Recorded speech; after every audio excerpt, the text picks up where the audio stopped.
नमस्कार साथियों, कस्तूरी देवी कॉलेज की ऑनलाइन क्लासों में आप सभी का हार्दिक स्वागत है। जैसे कि हमारी चर्चा चल रही थी कहानियों को लेकर के, तो उसमें जो पाजेब नामक कहानी है, कौन सी? पाजेब। किसकी है ये? जैनेन्द्र कुमार। तो पाजेब जो जैनेन्द्र कुमार की कहानी है उसको लेकर के क्या हो रही थी, हमारे चर्चा चल रही थी। तो जैनेन्द्र कुमार की जो पाजेब कहानी है उसको लेकर के जो हमारी चर्चा चल रही थी, उसमें हमने सबसे पहले क्या देखा था, जैनेन्द्र के साहित्य के बारे में परिचय, यानी जैनेन्द्र का जो साहित्यिक परिचय उसके बारे में हमने पिछली वाली क्लास में चर्चा की थी। अब आज जो नेक्स्ट क्लास है हमारी इस कहानी को लेकर के, उसमें भी पाजेब नामक जो कहानी है उसके कथानक को लेकर के क्या करेंगे, चर्चा करेंगे। इसमें कौन सी स्टोरी है, यानी स्टोरी क्या है इसकी, वो उसके बारे में हम विस्तार से क्या करेंगे, चर्चा करेंगे। अब बात करते हैं किसकी, इसके पात्रों की। किसकी? जो पाजेब कहानी है उसमें कौन कौन से पात्र है। तो कौन कौन से पात्र है इसमें? मुन्नी। कौन? मुन्नी। एक हो गया आशुतोष, एक बुआ, बंसी हो गया, जो बंसी कौन है? इनका नौकर है। और छुन्नू, और ये हो गया प्रकाश। क्या हो गया? प्रकाश। छुन्नू, प्रकाश और श्रीमती। तो जो ये मुन्नी और आशुतोष है, दोनों भाई और बहन है। आशुतोष की बहन है कौन है? मुन्नी। और ये इनकी बुआ है। ये इनके घर में कौन है? बंसी नाम का नौकर है। और जो छुन्नू है ये क्या है? आशुतोष का क्या है? दोस्त है। आशुतोष का दोस्त कौन है? छुन्नू। और प्रकाश है, ये किस क्या है? आशुतोष के क्या है? चाचा जी। क्या है? आशुतोष के चाचा है कौन? प्रकाश। और श्रीमती क्या है? आशुतोष की माँ के लिए शब्द प्रयोग हुआ है। और एक आशुतोष के पापा है, उसका कोई भी यहाँ पे जिक्र नाम का नहीं है। तो इसमें कौन कौन से पात्र हो गए? दोनों भाई बहन हो गए, इनके मम्मी पापा हो गए, श्रीमती और श्रीमान। मम्मी पापा हो गए, ये दोनों इनके बच्चे हो गए, ये इनका अंकल हो गया, किनका? इन दोनों का। और ये इनकी बुआ हो गई, और ये इनका नौकर हो गया बंसी। और ये आशुतोष का दोस्त हो गया कौन है? छुन्नू। कौन हो गया? ये आशुतोष का दोस्त है कौन? छुन्नू। तो ये पात्र हो गए किसके? पाजेब नामक कहानी के। किसके? पाजेब नामक कहानी जो जैनेन्द्र कुमार की है, ये बाल मनोविज्ञान पर आधारित कहानी है। किसके ऊपर आधारित है ये? बाल मनोविज्ञान के ऊपर। यानी बाल मनोविज्ञान को इस कहानी में बड़े ही मार्मिक ढंग से प्रस्तुत किया गया है। अब बात करें इसके कथानक की। किसकी? कथानक की हम बात करें तो जो ये है मुन्नी। कौन है? मुन्नी। तो मुन्नी क्या है? अपने आसपास जो भी इसकी दोस्त फ्रेंड्स है, कमला, बीना, जो भी अदर 4-5 प्रकार के नाम आते हैं जो इम्पोर्टेंट नहीं है, एक बार ही आते हैं वो। तो इसके आसपास की जो भी फ्रेंड्स हैं, इनकी जो सहेलियां हैं, उनके उनको पास जो पायल देख के आती है, तो ये भी बोलती है आके अपने घर वालों को कि मुझे भी उनके जैसी पायल चाहिए। यानी अपने दोस्तों के पास जो, जैसे मान लो कोई छोटा बच्चा और अपने दोस्तों के पास कुछ देख के आए वो, तो घर आ करके क्या करता है? जिद करता है कि मुझे भी ऐसा कुछ चाहिए, कि मुझे भी कुछ, पर उनके पास वो मुझे भी चाहिए जिद करते हैं ना। जो भी कोई अगर पड़ोसी बच्चे के पास कोई बच्चा खिलौना देख ले तो अपने घर आकर के क्या कहेगा? मुझे भी ऐसा खिलौना चाहिए। तो ऐसी बात होती किसको लेकर के? पाजेब, यानी जो पायल है उसको लेकर के। तो पड़ोस में लड़कियों के पास देख के आती है, ये कौन है? मुन्नी पाजेब देख के आती है और घर वालों को बोलती है आके कि मुझे भी क्या चाहिए? पाजेब चाहिए। तो वो पाजेब के लिए जिद करती थी। घर वाले बोलते कि आपको पाजेब दिला देंगे। फिर बुआ है, उसकी जो बुआ बोलती है कि अब जो अगले इतवार आएगा उसको मैं क्या करूँगी? आपके लिए पाजेब लेकर के आऊँगी। तो जो पाजेब की बात होती है तो वो उसको पाजेब लाने के लिए बुआ क्या हो जाती है? मना, वो मान, बुआ बोल देती है उसको कि मैं आपको पाजेब ला करके दे दूँगी। तो बुआ रेडी हो जाती है पाजेब लाने के लिए। किसके लिए? मुन्नी के लिए। अब जो नेक्स्ट समय जब आती है बुआ, कौन है? नेक्स्ट समय जब बुआ आती है तो वो अपने साथ क्या लेकर के आती है? पाजेब। वो पाजेब ला करके किसे दे देती है? मुन्नी को। अब वो मुन्नी को पाजेब ला करके देती है तो मुन्नी क्या होती है? खुश होती है। और सारे घर में क्या है? एक चहल का माहौल है, चहलकदमी हो जाती है, चहल पहल का माहौल हो जाता है सारे घर में, यानी खुशी की लहर दौड़ जाती है। क्योंकि मुन्नी क्या रहती है? खुश रहती है और पायल को लेकर के बड़ी एक्साइटमेंट रहती है। और उसके मन में है कि मैं अपनी सहेली को मैं भी क्या करूँ? पायल दिखाऊँ। तो पायल का क्या, जो कौन लेके आया था मुन्नी के लिए? बुआ। अब उस पायल को लेके जो मुन्नी का एक्साइटमेंट है उसको देख करके कौन है, आशुतोष, कौन है, आशुतोष, उसको देख करके आशुतोष को क्या होता है, ईर्ष्या होने लग जाती है। क्या ईर्ष्या उसको होती है कि मुझे भी कुछ ना कुछ अब चाहिए। तो फिर वो किसके लिए बहस करता है, बाइसिकल, किसके लिए, बाइसिकल के लिए यानी साइकिल के लिए वो क्या करता है, बहस करता है कि मुझे अभी की अभी साइकिल चाहिए, यानी जिद पे अड़ जाता है। आपने इसको पायल दिलाई है तो मुझे भी क्या चाहिए, साइकिल चाहिए। अब वो साइकिल के लिए क्या जिद करता है, उसको घर वाले समझाते हैं कि आपको दिला देंगे बाद में। अब वो बुआ से जिद करता है आपको मेरे लिए साइकिल लेके आनी ही पड़ेगी, यानी मेरे लिए भी आप साइकिल लेके आओ, यानी वो जिद करता है किससे, बुआ से।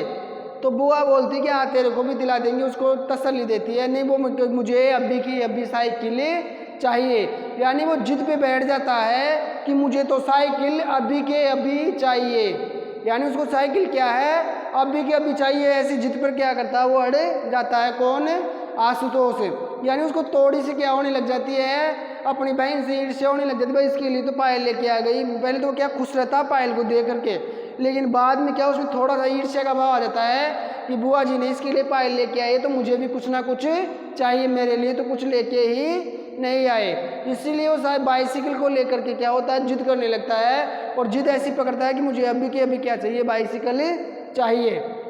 अब वो इस बात को लेकर के क्या करता है, जिद करता है, घर वाले उसको समझाते हैं हाँ तेरे को दिला देंगे। तो फिर बुआ उसको वादा करती है कि मैं नेक्स्ट समय जब आऊँगी, अगले इतवार को तो नेक्स्ट समय आऊँगी तो मैं आपके लिए क्या करूँगी, अगले जन्मदिन को आपको भी क्या दिला दूँगी, मैं आपका जो जन्मदिन आएगा उसमें आपको बाइसिकल दिला दूँगी।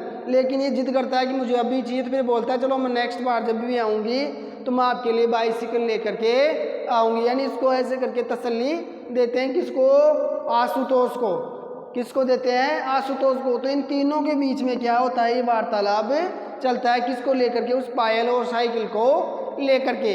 अब नेक्स्ट जो बात होती है वो किसके बीच में होती है, श्रीमान और श्रीमती, किसके बीच में, जो इसके मम्मी पापा है, किसके, आशुतोष और मुन्नी के जो मम्मी पापा है। तो जो आशुतोष के पापा है श्रीमान, उनसे उनकी जो श्रीमती है वो कहती है कि मैं एक बात पूछना चाहती हूँ आपसे। फिर वो बोलते हैं कि आराम से पूछो। तो फिर वो पूछती है कि मैं भी ऐसी पायल गढ़वा लूँ क्या, यानी मैं भी ऐसी पायल बनवा लूँ क्या अपने लिए। तो फिर वो बोलता है इसमें कौन सी बुराई है भाई, बनवा लो भाई, पायल बनवा ली भाई, तुम कौन सी अभी बुढ़ी हो गई हो भाई, बनवा लो पायल भाई, अभी तुम तो पहनने वाली हो भाई, बनवा लो। ऐसे मजाक करते हैं, कौन है, उनके पापा आशुतोष के, किससे, उनकी मम्मी से। तो पायल बना ली, बोलती भाई आप कौन सी बुढ़ी होने जा रही हो, यानी पायल आप भी बनवा लो अपने लिए। तो ऐसे क्या उन दोनों के बीच में बातचीत होती है। और जो पायल होती है वो मुन्नी क्या है, उस पायल को पहन करके सारे घर में क्या रहती है, घूमती रहती है, कौन, मुन्नी। यानी पायल को पहन कर, जैसे मान लो कोई छोटा बच्चा है और उसको कोई खिलौना ला करके दे दो आप, तो उस खिलौने को मिलते ही वो क्या करता है, इधर उधर क्या करने लग जाता है, घूमने लग जाता है। अब खिलौने को लेकर के वो इधर उधर घूमेगा, यानी उसको क्या खुशी होती है, और उस खिलौने को लेकर के वो सारे घर में क्या होता है, इधर से उधर भागने या दौड़ने लग जाता है। और उसको क्या मतलब अपना एक एटीट्यूड दिखाता है उस खिलौने को लेकर के कि मेरे पास ये चीज़ उपलब्ध है। तो फिर वो क्या, उसकी जो मम्मी है, श्रीमती जी है, मुन्नी की मम्मी, वो क्या करती है, उस पायल को बच्ची से लेकर के और अपने पास रख लेती है कि बेटा लो, अब बाद में पहनना, अभी खो जाएगी, मैं मेरे पास रख लेती हूँ, जब आपको पहनने की इच्छा हो तो आप क्या करना, मेरे से ले लेना। तो वो क्या करती है, वो पायल को लेकर के और रख देती है, यानी वो पायल को ले लेके रख लेती है अपने पास में। और फिर रखने के बाद में जो उनके बीच में जो वार्तालाप होता है उनके पति और उनके बीच में कि अब मेरे को भी पायल वायल चाहिए, तो पायल के बीच को लेकर के जो उनके बीच में हंसी मजाक होता है कि मैं बुढ़ी नहीं हूँ, तुम भी बनवा लो पायल अपने लिए, ये बात उनके बीच में होती है। और फिर बाद में क्या होता है, इतना सब कुछ होने के बाद में फिर बुआ जी क्या होती है, चलिए जाती है, यानी बुआ जी तो चली जाती है अपने यहाँ, और जो ये आशुतोष और मुन्नी ये अपने मस्त है। अब समस्या क्या होती है, वो पायल को रखती है। अब वो रख के मान लो पायल को जैसे उसने रखा, और फिर बाद में जब वो देखती है बाद में पायल को, तो एक ही पायल क्या होती है, उसको श्रीमती को मिलती है। फिर वो क्या बोलती है, वो श्रीमान से, यानी उनके पापा से, किससे, आशुतोष के पापा से, आशुतोष की मम्मी बोलती है कि वो पायल, एक पायल मिल नहीं रही है, क्या नहीं हो रही है, एक पायल सुबह से मुझे मिल ही नहीं रही है, पता नहीं कहाँ गई। फिर वो नॉर्मली लेते कि इधर उधर हो गई होगी, अच्छे से देखो आपने इधर कहाँ यहीं कहीं रख दी होगी। तो सारा कमरे में क्या करती है, सारे कमरे में देख लेते, सारा कमरा छान मारते हैं, लेकिन पायल कहीं भी नहीं मिलती। यानी सारा कमरा छानने के बाद भी पायल उनको कहीं भी नहीं मिलती है। और वो इधर उधर सब देखते हैं, फिर वो बोलती है उसके श्रीपति को कि पायल तो कहीं भी नहीं मिल रही है, मैंने यहीं पे रखी थी। फिर वो बोलता है कि यहीं कहीं रख के भूल गई होगी, याद नहीं होगा, अलमारी मेरे जो बाथरूम में है उनके अंदर क्या करो आप देख लो, पता नहीं आपने इधर उधर कहीं रख दिया होगा। लेकिन सारा घर में सब जगह देख लिया, पायल कहीं पे नहीं है। अब समस्या हो गई कि पायल गई तो कहाँ गई, सारी सब कुछ जगह देख लिया, कहीं भूलते तो आसपास घर में ही भूलते, तो पायल गई तो कहाँ गई। अब सबके टेंशन हो गई, फिर वो उसके पति को बोलते पायल तो मिल ही नहीं रही है। फिर वो दोनों मिलके ढूंढते हैं, खूब ढूंढने के बावजूद भी पायल क्या होती है, नहीं मिलती है। अब पायल नहीं मिलती है तो समस्या हो जाती है फिर कि अब उसको क्या होता है, शक होने लगता है कि यार पायल यहाँ घर में नहीं है तो घर से गायब कहाँ हो गई, पायल को कौन ले जा सकता है। तो फिर श्रीमती श्रीमान से कहती है कि कहीं अपना जो अब बात होती है किसकी, बंसी की। अब शक किसके ऊपर जा रहा है, सीधा का सीधा बंसी के ऊपर है। अभी बंसी के ऊपर शक करती है श्रीमती की, कहीं बंसी जो हमारा नौकर है कहीं उसने तो पायल नहीं चुरा ली। भाई नौकरों पे जाता तो शक किस पे जाता है, नौकरों पे जाता है कहीं वो उसने पायल चुरा ली ना हो। तो इसके ऊपर शक करते हैं, वो मना करता है उसका पति, भाई ऐसा नहीं हो सकता, वो क्यों चुराएगा, आप इधर ही कहीं रख के गए हो, गए भूल गए होंगे। कि नहीं मैंने यहीं रखी थी और मैंने सब जगह देख ली है, मुझे वो नहीं मिल रही है, इसीलिए मुझे क्या हो रहा है, नौकर बंसी के ऊपर शक हो रहा है। किसके ऊपर, नौकर बंसी के ऊपर शक हो रहा है मुझे। तो क्या होता है, किस पे शक करती है श्रीमती जी, बंसी नौकर के, यानी बंसी नौकर के ऊपर उसको क्या होता है, शक होता है। यानी जो शक की गुंजाइश किसके ऊपर आके टिकती है उनकी, अब बंसी नौकर के ऊपर जाके होता है। तो उसके पति को भी बोलती है, वो फिर वो बोलता है कि ऐसा कैसे हो सकता है, फिर वो गलत नौकरों के ऊपर विश्वास नहीं कर सकते। यानी नौकर जाति ऐसी होती है या नौकर होते ही ऐसे हैं, यानी कितना ही सही उसके ऊपर विश्वास, इनके ऊपर विश्वास नहीं किया जा सकता। अब नौकर से बातचीत होती है, नौकर से पूछा जाता है तो नौकर क्या कर देता है, मना कर देता है, भाई पायल मैंने नहीं चुराई है। यानी नौकर मना कर देता है, क्योंकि नौकर ने पायल चुराई नहीं, तो मना कर दिया उसने कि मैंने पायल नहीं चुराई है, और नौकर क्या कर देता है, मना कर देता है। तो उससे पूछते दबा के भी तो भी वो क्या करता है, मना कर देता है। अब समस्या ये हो गई कि नौकर ने पायल चुराई नहीं, पायल घर में मिल नहीं रही है, और घर वाले पायल को चुरा नहीं सकते, बाहर वाला कोई आया नहीं, तो पायल गई तो कहाँ पे गई। अब ये पायल को लेकर के क्या समस्या थोड़ी पेचीदी हो गई। अब समझ में ये नहीं आ रहा कि अगर नौकर ने पायल नहीं चुराई तो फिर पायल गई तो कहाँ गई। अब ये सारा सब कुछ होने के बाद में श्रीमान और श्रीमती खूब इधर उधर देखते हैं, ढूंढते हैं, एक दूसरे से पूछताछ करते हैं, और सब जगह सब कमरों में जा करके, सबके कमरों में, पूरे मकान में क्या करते हैं, छानबीन करते हैं, लेकिन पायल कहीं भी नहीं मिलती है। यानी वो पाजेब है वो कहीं भी नहीं मिलती है। अब बात होती है, बंसी नौकर को भी दबा के खूब पूछ लिया, अब ये भी साफ मना कर रहा है कि मैंने पायल नहीं चुराई है। अब क्या होता है, फिर इनका शक किसके ऊपर जाता है, अपने बेटे के ही ऊपर। यानी अपने बेटे के ऊपर क्या करते हैं, शक करते हैं कि पता नहीं हो इसने क्या हो पायल भाई इसके लिए नहीं लेके आए थे ना भाई, इसकी पायल को क्या भाई ये रख ले या यार चुरा ले या कुछ या खुद रख ले। तो आशुतोष से पूछते बेटा पायल आपने लिए क्या, भाई आपके लिए बाइसिकल वाइकल मंगवा देंगे कि पायल ली क्या आपने, अगर ली हो तो दे दो। अब आशुतोष मना कर देता है कि मैंने पायल नहीं ली है, लेकिन इसके ऊपर जोर दे करके क्या करते हो, पूछते है। लेकिन फिर भी ये क्या करता है, मना कर देता है कि मैंने कोई पायल वायल नहीं चुराई है। लेकिन वो बार बार इसके ऊपर क्या करते हैं, प्रेशर डालते, भाई तूने कोई ले ली हो या तुझे कोई पैसे की जरूरत हो, आपने किसी को तूने लेके कहीं किसी को बेच दी हो, हम तुझको कुछ भी नहीं कहेंगे, जो भी सच सच है वो बता दे, किसने पायल भाई पायल को तूने किसने बेचा है या तूने लेके किसी को दे दी हो, जो भी बात हो बेटे आराम से आप मुझे बताओ, यानी हमें बता दो आप जो भी समस्या है वो हमें बताओगे आपने पायल ली है या नहीं ली है। अभी मना कर देता है कि भाई मैंने पायल नहीं ली है, लेकिन ये क्या करते हैं, इसके ऊपर दबाव डाले ही जाते हैं, यानी आशुतोष के ऊपर दबाव डालते ही हैं। अभी ये क्या कहानी बाल मनोविज्ञान को लेकर के है, यानी हमें बच्चों के बाल मनोविज्ञान का ज्ञान होना चाहिए। हमें बच्चों के मनोविज्ञान को समझना चाहिए कि बच्चे भगवान का रूप होते हैं, वो झूठ नहीं बोलते हैं। अगर बच्चे ने बोल दिया कि पायल नहीं ली है तो कहने का मतलब है पायल नहीं ली है। अब उसके ऊपर आप दबाव डालोगे तो डर के वजह से भी वो क्या कर सकता है, झूठ बोल सकता है। अब वो क्या करते हैं, दोनों ही उनके ऊपर दबाव डालते हैं। दबाव डालने के बाद में उसको बार बार जोर दे के पूछते हैं कि किसी को दे दियो या किसी दोस्त को दे दियो। तो वो क्या दबाव डाल के पूछते हैं। अब दबाव डाल के पूछते हैं तो फिर वो क्या, छुन्नू का जो उसका दोस्त है उसका बारे में बात होती है। फिर किसके बारे में, छुन्नू के बारे में। अब छुन्नू के बारे में बातचीत होती तो आशुतोष को बोलते हैं कि हाँ तूने छुन्नू को दी होगी पायल, सच सच बता दे, कोई बात नहीं है और उसके घर से हम ले आएंगे, तू बता दे। तो ये दबाव डलवा के छुन्नू का नाम निकलवाते किसके मुंह से, आशुतोष के मुंह से।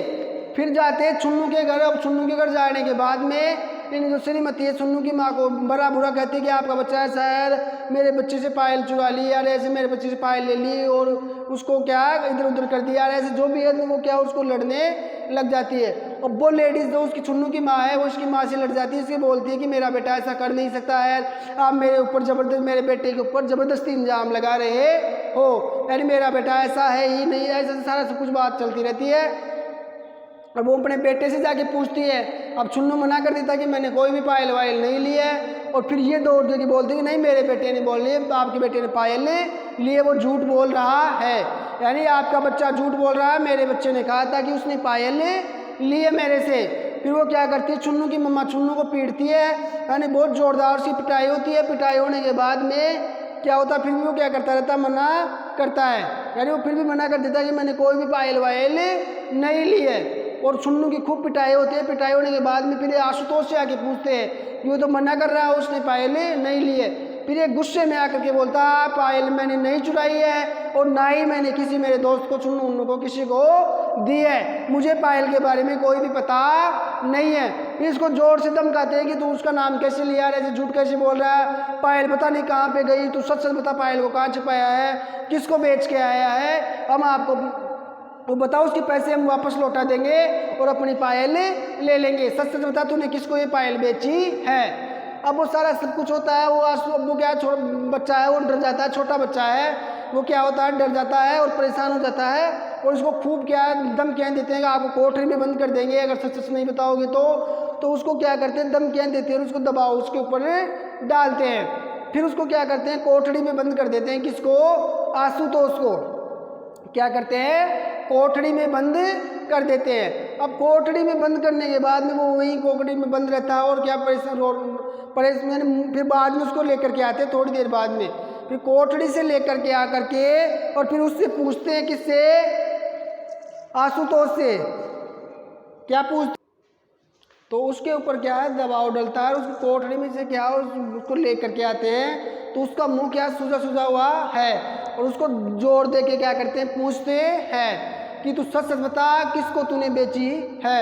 फिर क्या हो थोड़े दिनों पहले उस क्या पतंगों का माहौल था तो वो पतंग लेकर के आता है, कौन है, आशुतोष पतंग लेकर के आता। तो वो सोचता है कि कहीं अभी इतने सारे पतंग और मांझा नहीं लेके आया है, कहीं पतंग और मांझे के चक्कर में इसने वो पतंग वाले को तो नहीं दे दियो। तो उसके दबाव डालते ऊपर कि तू बता पतंग वाले ने तुझे कितने पैसे दिए हैं, कितने की पतंग लाए, उसे पतंग वाले के पैसे दे देंगे हमें और अपनी पाजेब ले लेंगे।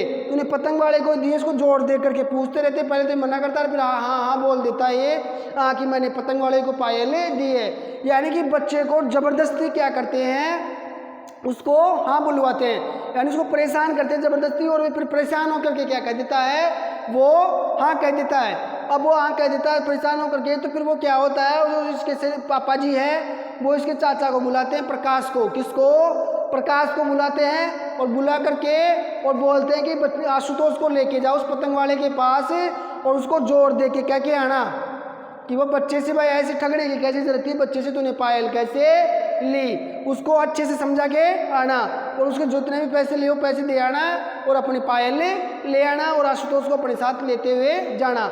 अभी आशुतोष को अपने पास लेके जाते हैं, जो आशुतोष जाता ही नहीं है, क्या नहीं होता है, जाता ही नहीं। तो प्रकाश उसे बोलते हैं उसके भैया ऐसे कि तो जा ही नहीं रहा है। फिर वो उसके पापा इसको धमकाते हैं, किसको, आशुतोष को फटकार लगाते हैं कि आप जा क्यों नहीं रहे हो, यानी चुपचाप से उसके पास जाओ और ये पैसे लेके आओ। फिर वो बच्चा क्या करता है, गुस्से में आ जाता है और फिर जोर से बोलता है क्रोध में आकर के कि मैंने कोई पायल वायल नहीं चुराई है, किसी पतंग वाले को नहीं दी है, पायल मेरे पास नहीं है। और ऐसा कह कर के वो भाग के क्या होता है, कोठरी में घुस जाता है, यानी कोठरी में बैठ जाता है। फिर कोठरी में से पकड़ के उसके पापा उसको घसीटते हुए लेके आते हैं और उसे बोलते हैं कि तू जाओ उस पतंग वाले के पास चाचा जी के साथ और ये लेके, और वो साफ मना कर देता है मैं वहाँ नहीं जाऊँगा, मैंने कोई पतंग वाले को पायल नहीं दी है। फिर वो उसके बेचते प्रकाश को, प्रकाश जाता है और पतंग वाले से बातचीत करता है, पतंग वाला मना कर देता है मेरे पास कोई भी पायल वायल नहीं है। फिर घर आते हैं, घर आने के बाद पूछते हैं तो वो कोई पतंग वाले की भी नहीं है और फिर उसको कोठरी में क्या कर देते हैं, बंद कर देते हैं। और फिर देखते हैं पायल गई तो कहाँ पे गई, भाई पतंग वाले के पास भी नहीं है। तो फिर इसने पायल बेच दी, तो किसको बेची। तो ऐसे परेशान होके सारा सब कुछ करने के बावजूद भी पायल नहीं मिलती है। अब इतना सब कुछ करने के बाद भी पायल नहीं मिल रही, तो अब समस्या एक हुई कि पायल गई तो कहाँ पे गई, भाई पायल गई तो कहाँ पे गई। अब समस्या होगी क्या करें।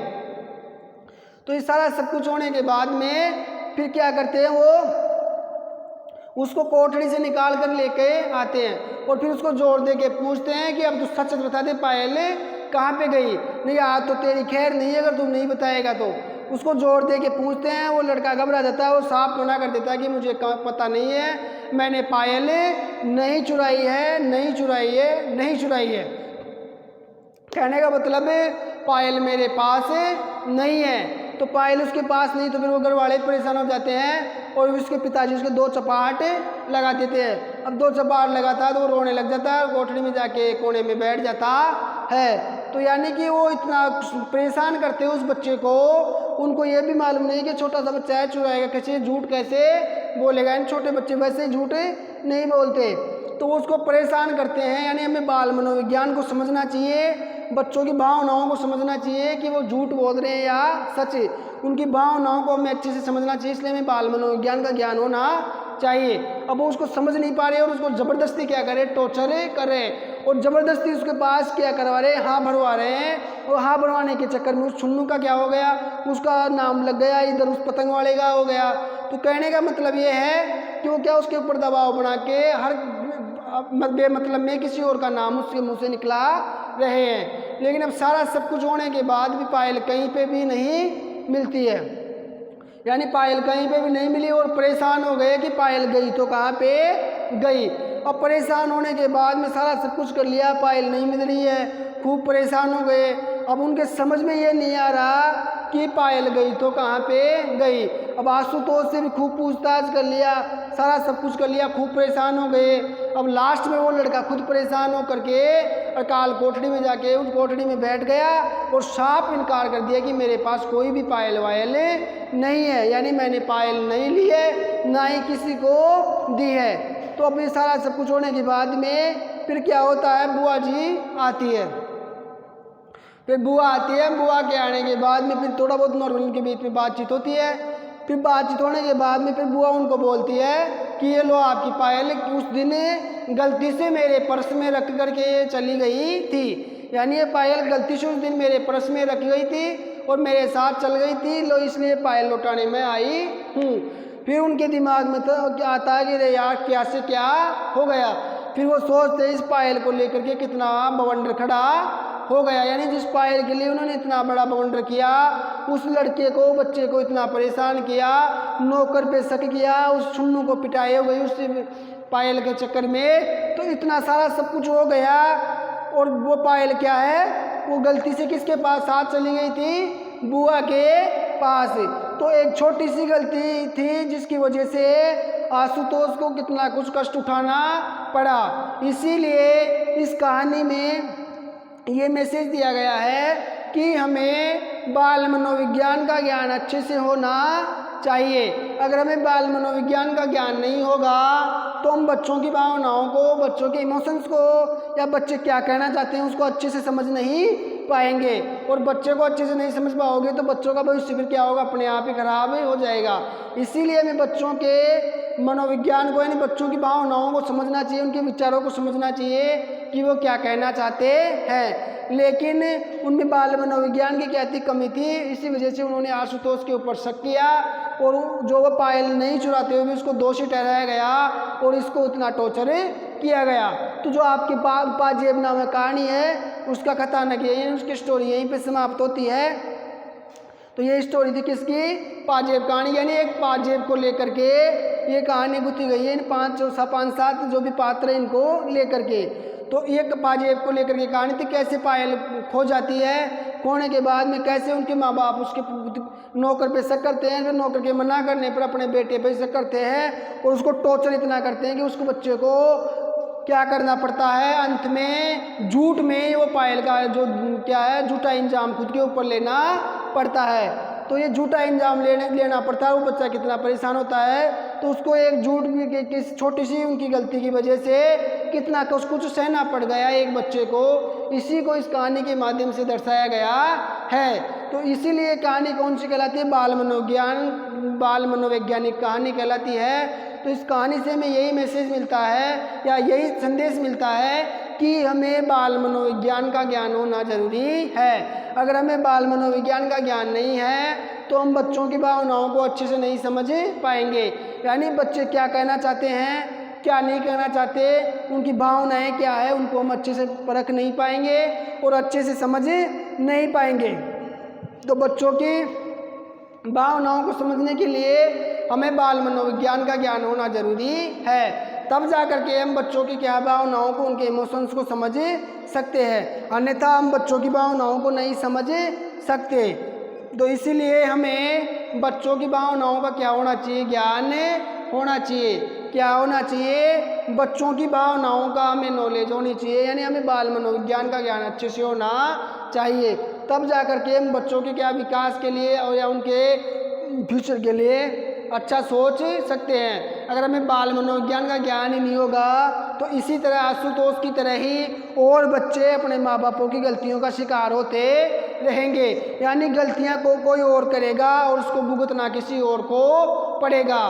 तो इसीलिए इस कहानी में यही मैसेज दिया गया है कि हमें बाल मनोविज्ञान का ज्ञान अवश्य होना चाहिए, यानी हर माँ बाप के लिए ये जरूरी है कि उन्हें बाल मनोविज्ञान का ज्ञान होना चाहिए। अगर उन्हें बाल मनोविज्ञान का ज्ञान नहीं है तो वो फिर क्या है, अपने बच्चों को अच्छे से नहीं समझ पाएंगे, उनके बच्चों को क्या चाहिए क्या नहीं चाहिए उसको अच्छे से वो क्या नहीं होंगे, समझ नहीं पाएंगे और उनके बच्चों का जो विकास है वो क्या हो जाएगा, अवरुद्ध हो जाएगा।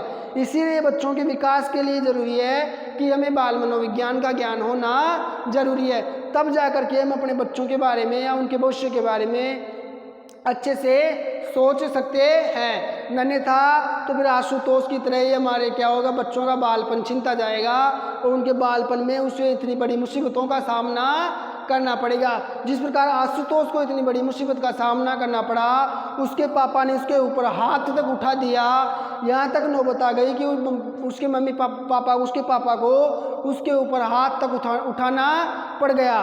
तो इस छोटे से बच्चे की इसमें क्या गलती थी, एक पायल थी, गलती से बुआ के पास आती वो चली गई, उस गलती की वजह से इस आशुतोष को कितना भुगतना पड़ा। अगर उसके मम्मी पापा को बाल मनोविज्ञान का ज्ञान होता तो वो अपने बच्चे को इतना टॉर्चर नहीं करते, वो उसकी भावनाओं को समझने की कोशिश करते कि बच्चा झूठ नहीं बोल रहा है। इसीलिए हर पेरेंट्स को क्या बाल मनोविज्ञान का ज्ञान होना चाहिए। अगर बाल मनोविज्ञान का ज्ञान अच्छे से नहीं होगा तो हम अपने बच्चों के इमोशंस, अपने बच्चों के विचारों को या उनकी भावनाओं को अच्छे से समझ नहीं पाएंगे और उनके भविष्य के साथ क्या हो जाएगा, एक खिलवाड़ हो जाएगा। जिस प्रकार आशुतोष के साथ कितने से समय में या कितनी सी उम्र में कितना सब कुछ सहना उसको पड़ गया। तो इसीलिए बच्चों का बालपन खराब नहीं हो, इसको मद्देनजर रखते हुए बाल मनोविज्ञान का ज्ञान क्या होना चाहिए, अच्छे से होना चाहिए। तो आपकी जो पाजेब नामक कहानी है वो यहीं पे समाप्त होती है। अब नेक्स्ट जो भी आपके नेक्स्ट कहानी आएगी उसकी चर्चा हम नेक्स्ट क्लास में करेंगे। तो जो भी पात्र जो भी मैंने इसके बारे में पात्रों के नाम लिखाए हैं, जो भी स्टोरी बताई है, उसको आपको अच्छे से ध्यान रखना है। जो भी आपको पढ़ाया जाए उसको आप ध्यान से सुनो, ध्यान से समझो। अगर ध्यान से सुनोगे, ध्यान से समझोगे तो आपकी मेमोरी में स्थायी हो जाएगा। अगर ध्यान नहीं है आपका अच्छे से देखने में और अच्छे से नहीं समझ पा रहे हो आप, और आपका ध्यान भटका हुआ है, तो फिर आप उसको अच्छे से समझ नहीं पाओगे। इसीलिए आपको वीडियो को ध्यान लगा के एक जगह माइंड को कॉन्संट्रेट करके और वीडियो को देखना है, तब जा करके आप क्या होगे, सफल होगे, अन्यथा आपके कुछ भी समझ में नहीं आएगा। तो आज की क्लास को हम क्या करते हैं, यहीं पे विराम देते हैं। अब नेक्स्ट क्लास में नेक्स्ट जो भी कहानी है आपकी, उसके साथ मिलते हैं। तो जो भी आपके बाद में, इसके पाजेब के बाद में जो भी आपके नेक्स्ट कहानी दाजू या गदल जो भी है, उसको क्या करना है, आपको देख के आना है। अगर देख के पहले आओगे आप कोई भी टॉपिक को थोड़ा सा, तो फिर यहाँ पे सुनोगे, समझोगे, तो वो आपको अच्छे से समझ में आएगा। तो आज की क्लास को हम यहीं पे विराम देते हैं। धन्यवाद।